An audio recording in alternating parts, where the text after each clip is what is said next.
พระธรรมพระสงฆ์อันเป็นสรณะที่เปิ่งตีเคารพนับถืออันสูงสุดในชีวิตกราบคารวะแทบใจไวยสาปารมีธรรม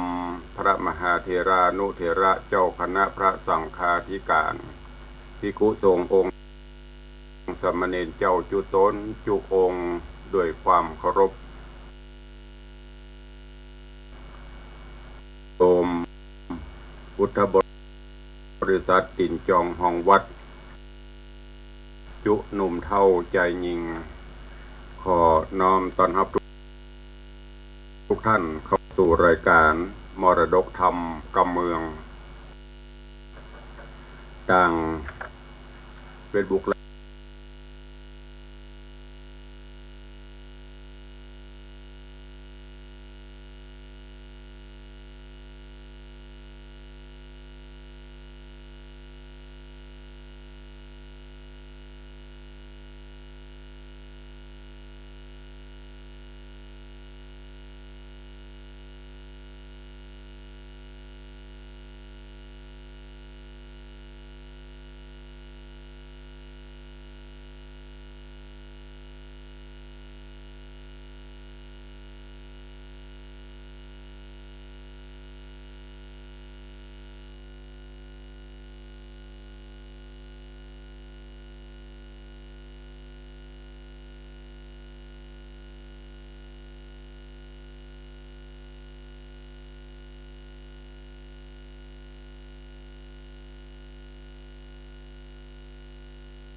ผู้ก็ดี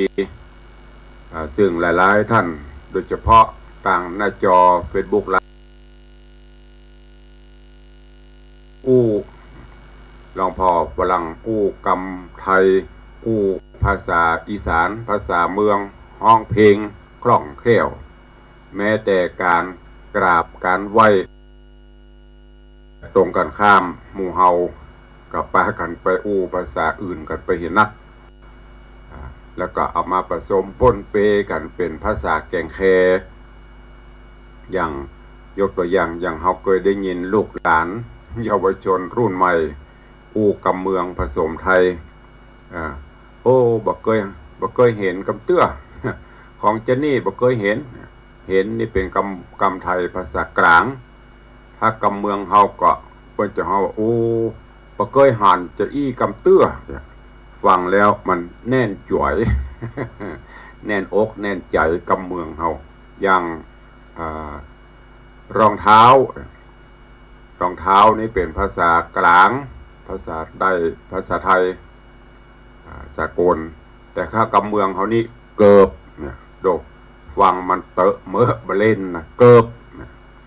ถ้ากำไทยภาษากลางรองเท้าพอแล้วมันแบบแน่นใจมันแตะแม้น้อยเดียวเพราะนั้นอาตมาภาพหรือตุลุงก็พยายามรักษากำเมืองอู่กำเมืองเตดกำเมืองดังนั้นก็ขอบคุณครูบาอาจารย์พระเจ้าพระสงฆ์องค์เนนและญาติโยมศรัทธาเฮาเนอะที่ได้ติดตามเป็นกำลังใจเป็น FC มาโดยตลอดขอบคุณทุกท่านตัวเองวันนี้สภาพอากาศก็เย็นสบายครึมอยู่บางวันก็ฟ้าแมบฟ้าห้องแต่บ่ตกบางวันก็จู่ๆก็มาหั่งเนี่ยอย่างที่เปิ้นเปรียบเทียบไว้ฟ้าร้องฝนไม่ตกหรือฟ้าห้องฝนบ่ตกก็ถ้าเปรียบคนก็คืออู้บ่ได้ อู้บ่ได้เดี๋ยวเป็นเนี้ย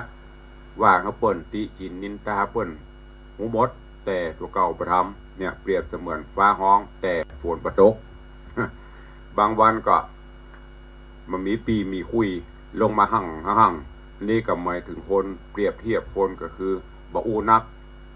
เนี่ยอย่างเดียวไม่ต้องพูดมากทำไปเลยบางเตื้อก็ตึงฟ้าห้องตึงฝนตกก็เปรียบเสมือนคนอู้ตัวเนี่ยตัวติเปิ้นบอกเปิ้นตัวเก่าก็ต้องเนี่ยต้องทำเป็นตัวอย่างเหล่านี้เป็นต้นเพราะนั้นก็ฝากฟังไว้ไอ้อย่างมาเจ้าจี้ตะเล่ปกติแล้วจะไม่มีเสียงดังนี้เดี๋ยวก่อนเนื้อขออนุญาตแป๊บมันใกล้มือนี่ถ้าบ่ฮับเสียงมันก็จะคะเล่ตลอดขออนุญาตแป๊บหนึ่งเนอะ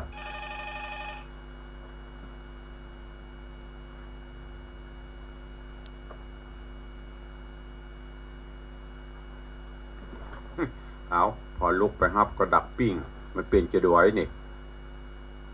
ใครโทรเข้ามาก็เมตตาเนอะถ้าฟังอยู่ใจต่างโทรศัพท์มือถือ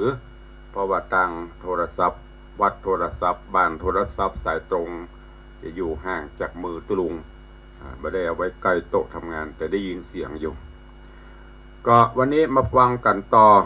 เนาะก่อนที่จะไปตักไปตายพี่น้องศรัทธานาบุญครูบาอาจารย์ทาง Facebook ไลน์เนอะมีอันใดก็ขอเมตตาได้คอมเมนต์เข้าไปได้แล้วก็เดียวใต้รายการพุ้นเนาะเราจะได้ตักกันได้ทักทายยามที่ญาติโยมครูบาอาจารย์เข้ามาใต้รายการก็จะได้ตักได้ตายทางหน้าจอ Facebook ไลฟ์และก็ทางสถานีวิทยุเบื้องต้นวันนี้เวลาก็ล่วงเลยไปเว้ยเสียเวลาไปเกือบครึ่งชั่วโมงละ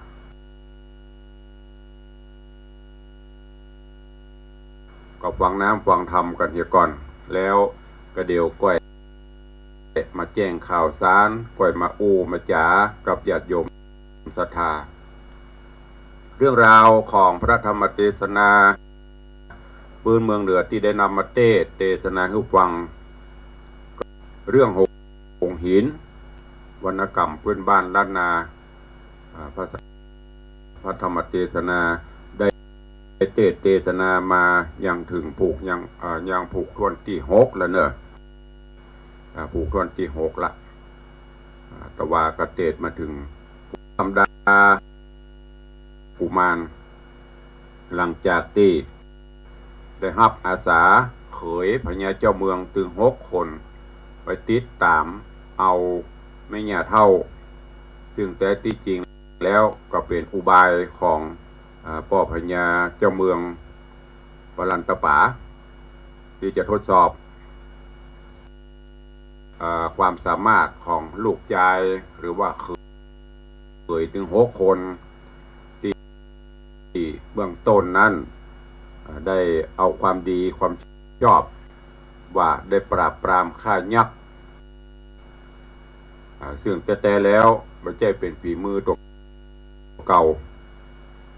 ก็ไปขอวัฒนกุมารเจ้าโปรติสัตว์เจ้าเปิดกับว่าได้เมื่อเป็นคำปรารถนาของท่านทั้งหลายก็คือ เขาก็เอาความดีความชอบนั่นไปรายงานป่อพญาเจ้าเมืองพญาเจ้าเมืองก็บาสอบบางิดหัวใจว่าจะเปลี่ยนไปได้ก็ซึ่งเคยถึง6 คนลูกชายเขา6 คนนี่เขาพอถึงวันมันก็มันน่าจะมีความสามารถที่จะไปปราบปรามยักษ์ได้เพราะพอละศิลปะการป้องกันตัวอย่างต่างๆมันก็มีความสามารถก็เปิ้นก็ออกอุบายว่า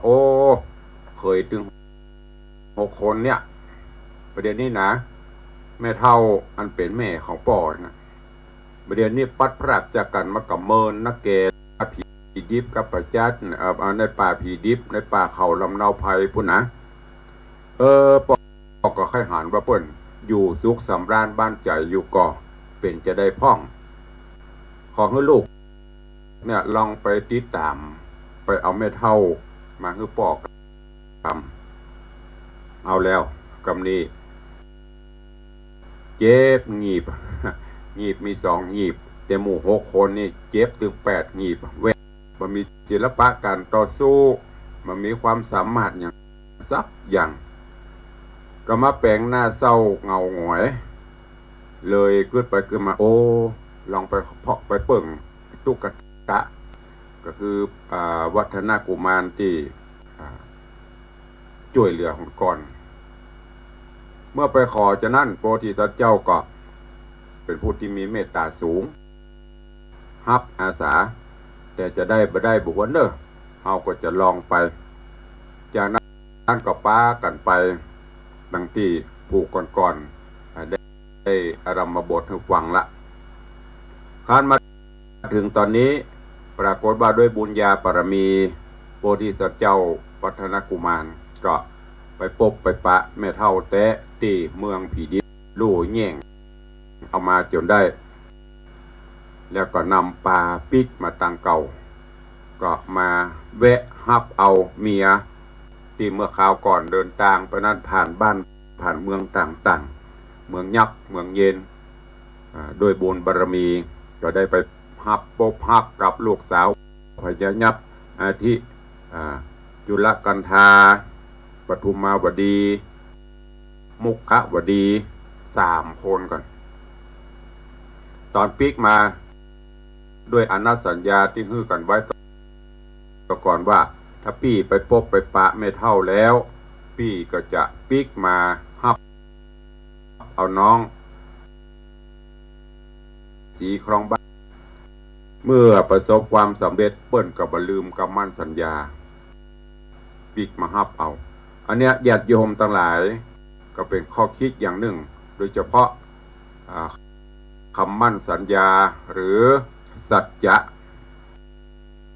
จะวาจาเนี่ยเป็นสิ่งสำคัญคนเฮาถ้ามีสัจจะอู้ในเขากับคนนั้นแต่ถ้าอู้เลาะและอู้ในบ่มีหั่นสัญญาบ่เป็นสัญญาอันเนี้ยทำให้เสียความเคารพนับถือเสียการไว้เนื้อเชื่อใจยิ่งโดยเฉพาะเป็นผู้ใหญ่ยิ่งโดยเฉพาะเป็นผู้ที่มีตำแหน่งหน้าที่ก็จะต้องรักษาสัจจะวาจาอย่างที่เขาเป็นลูกเสือเสียชีพอย่าเสียสัตว์ตายมันเป็นอย่างนั้นแต่ถ้ามีสัจจะวาจาสัจจะเจ้าก็เช่นเดียวกันมาแวะฮับเอาจนกระทั่งมาถึงยังที่อยู่ของเคยถึง6 คนที่แปลงตุกแปลงปางรอในระหว่างที่ตาน้ำเพราะว่ามันกว้างที่ผูกก่อนได้เล่าไว้ก็ปรากฏว่าเคยถึง6 คนแทนที่จะมีสัตว์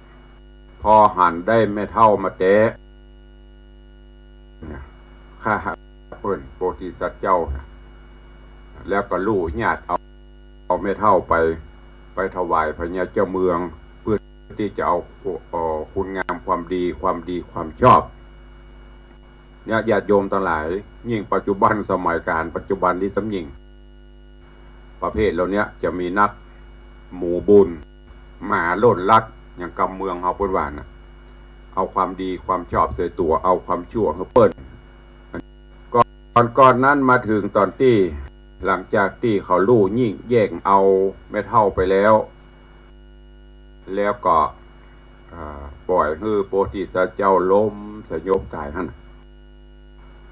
มเหสีหรือว่าเมียถึง3 คนตึงจุลละคันธาตึงปทุมมาวดีตึงมุขาวดีก็รอไหนก็เหี้ยวดักปิ้งเจะปี้ บัลลังลืมกำมั่นสัญญาบัลลังละเฮาวนีหนีไปบ้านไปเมืองปุลกะอย่างมาเมินบะปีกมาเจ้าประเดียวก็เลยปากันไปตยเสาะหาจนกระทั่งไปถึงที่โมเคยถึง6 คนแป่งตุบแป่งปางอยู่ไว้ก่อนนั่นน่ะก็ไปหาก็เปิดเลาะออกมาเก็บเผาไว้พ่องก็บหันโพธิสัตว์เจ้าหรือว่าสามีตัวเก่า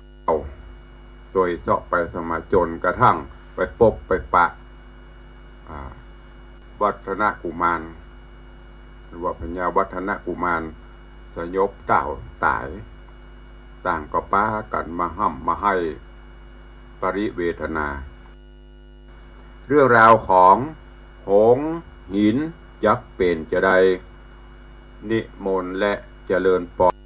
รเจิญทุกท่านได้ติดตามรับฟังในตอนต่อไปณ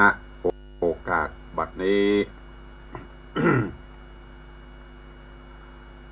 นะโม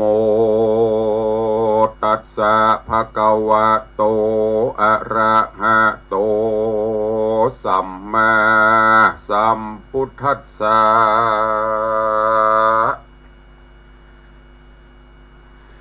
สาธุโวฟังลาโสตุจันนาสัพปุริสะตังลายตั้งยิงและใจม้วนโมติได้ปากันอยู่ทอมทาและดาฟังยังรัศธรรมเทศนาหงส์หินลำดับเด่นมาถึงแถมแล้วเนื้อเจ้าขอเจิญศรัทธาตั้งลายหนุ่มเทาจูงตั้งจิตใจเราทอมทาดาฟังต่อไปนานี้แหละนะยามนอนหนา3 นงนางพี่น้องก็ปากันมาลองร่ำให้ไปสู่ไกลดอนทรายก็ไปหันเจ้าองค์ก็ไปหันเจ้านอนตายทับเมนที่ปืนแต้นทอละตายละใบที่จิมไกลหิมโด3 นางอุดมหัวอกปั่นจักแตกฮ้อนรายแลกปั่นไฟป้ากันร้องไห้สะสวาวาดโตแก่สามีกาผัวคาหือเขามาเข็นคาหือตายนี่จะ3 สรีต้องเต่ากับแม่เท่ามาดาจากได้หันพระปิตาธิราชอันเป็นเจ้าอาวาสปาราเจ้าปอยมรณามวยมาดคือเขาฆ่าขาดตายเสียนิจานางตั้ง3 ปีดองตุกโศกของไปมามีน้ำตาไหลหลอบเบาปากันโศกเศร้าโศกปากัน7 โลหิตาเลือดอันไหลบอกเหือสับแยมหันเจ้ากุมารมีตนจุหันเจ้ากุมารมีตนจุหักแหลกแล้วเสียงตั้งดูกและดูกคอตั้งดูกหลังดูกคอหักบลอดที่ใดสักแห่งตั้งดูกแข้งดูกขาตัวกะยาม แล้วแหลกโอยนอสมโสพลเหยแว่นฟ้ายุบมาดูหน้าเหมือนจับปากตันเกียนจาลูกมาอาเตอเนอเดอเจ้าจอมใจเฮยหนอเต้าอันเป็นที่นองน้าวเพื่อแฝงลูกมาแยงดูขาดูราสรีอุเจ้าความนาตายเป็นผีอยู่กลางดงรีอนาถใจเจ้ากล้ากล้าตนดังเรือผู้ขาจักอยู่เป็นคนสืบตั้งอยู่กลางปากวังเขาเขียวอยู่เองเดียวถนัดอินดูเจ้าจอมกษัตริย์แล้วเสียได้ผัวแก้วทะรงธรรม บาปได้มาจะเจียนจากฮืดใดปัดพรากเสียกันวิบากใดมาตันถูกต้องแก่นัดน้องสามตนฮือเจ้าดับจิตตนกากาจีวามโอ้ยเฮนอจวนกันมาญะยองเจียนจากห้องเมืองมาได้พระปิตามันดาพ่อแม่พระพี่น้องแต่วงศาละลุงเอาอาป้าปู่ละพี่น้องหมู่ใจยิงโอปอยมาตายละอยู่ดงรืนดงรีอานาจักตายตามพระบาทผัวควรจะเละแล้วนางตั้ง3 คนก็ร้องไห้เร่ร่อนอานาถดังใจจะขาดอินทรีย์ส่วนนางมุขวดี ก็ต้อมหอบเอาหัวแห่งยอดโพธิญาณมาเติกเต้ากับตนมือสอดสนสานไข้กอดคอไว้บอกไกลกานางจูนละกันทาก็หอบอุ้มเอาตังอกนางปทุมมาก็มายกหอบเอาพระบาทแห่งเจ้าน้อยนากุมารตั้งอธิษฐานตั้งต่อใบวานล่อเทวดาว่าข้าแด่หมู่เทวดาอันอยู่หักษาแหล่งลาอยู่กลางป่าลาโดงรีอันหักษาหยาดน้ำบังบนไปบนโหนอากาศไปไตลวดธรณีกับตั้งคุณสลีนารอดตั้งเจ้าจอมยอดอินพรหมขอจุงมาพารมอินดูยังโมตูข้าอ้อนน้อมนาทูลสารพิว่าบุญบันมากวังหากเกยสังกตาที่การร่วมเจ้ากุมารมาหลายจากขออย่าได้กาดไกลกาจุงหือเจ้ามีเจตนาต้องตื่นได้ชีวิตยืนขึ้นมาเด็ดเตนาว่านาญานอนานบ่เมินนานด้วยบุญสมปานแห่ง3 นอละฮอนลวดฟ้าตาวาดติงสาหิน ปันดุกรรมปลาศิลาแผ่นกวางก็มาหอนกระดังแข่งบัดเดียวอนอินตาสมเจียวหูรอดทลัดแจงจอดหันการกะหูวาดนอโปที่ญานน้อยนาดชีวิตขาดกาญา